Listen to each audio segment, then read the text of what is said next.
Breaking news Nagar Kurnool ప్రభుత్వ medical కాలేజీలో ragging కలకలం రేపింది. హాస్టల్లో జూనియర్ విద్యార్థులను సీనియర్లు ర్యాగింగ్ చేశారు. హాస్టల్లో గోడకొచ్చి వేయాలంటూ సీనియర్లు ర్యాగింగ్ చేయడంతో బాధిత విద్యార్థి యాంటీ ర్యాగింగ్ స్క్వాడ్ కు ఫిర్యాదు చేశాడు. దీంతో ర్యాగింగ్ పై విచారణ చేపట్టిన అధికారులు జూనియర్స్ ను ర్యాగింగ్ చేసిన 4 విద్యార్థులను ఏడాది పాటు సస్పెండ్ చేశారు. అలాగే అకాడమిక్ ఇయర్ లో జరిగే ఎగ్జామ్స్ రాసేందుకు విద్యార్థులకు అనుమతి ఇవ్వడం లేదన్నారు hostel deputy warden Arundhati.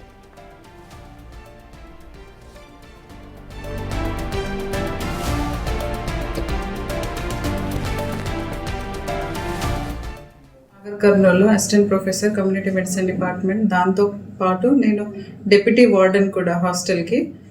So మాకు ర్యాగింగ్ విషయం తెలిసిన తర్వాత ర్యాగింగ్ అవ్వబడిన విద్యార్థి అండ్ ర్యాగింగ్ చేసిన విద్యార్థులను పిలవడం జరిగింది.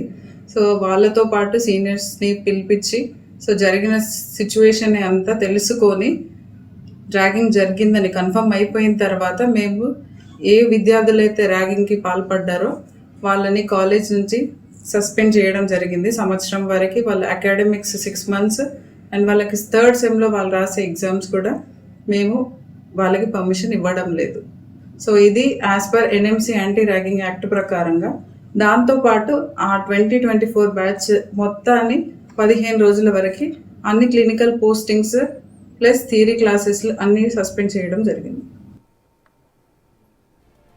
నాగర్ కర్నూలు ప్రభుత్వ మెడికల్ కాలేజీలో ర్యాగింగ్ కలకలం రేపింది. హాస్టల్లో జూనియర్ విద్యార్థులను సీనియర్లు ర్యాగింగ్ చేశారు. హాస్టల్లో గోడకొచ్చి వేయాలంటూ సీనియర్స్ ర్యాగింగ్ చేయడంతో బాధిత విద్యార్థి యాంటీ ర్యాగింగ్ స్క్వాడ్ కు ఫిర్యాదు చేశాడు. దీంతో ర్యాగింగ్ పై విచారణ చేపట్టిన అధికారులు జూనియర్స్ ను ర్యాగింగ్ చేసిన 4 విద్యార్థులను ఏడాది పాటు సస్పెండ్ చేశారు. అలాగే అకాడమిక్ ఇయర్ లో జరిగే ఎగ్జామ్స్ రాసేందుకు కూడా విద్యార్థులకు అనుమతి ఇవ్వడం లేదని డిప్యూటీ వార్డెన్ అరుంధతి తెలిపారు.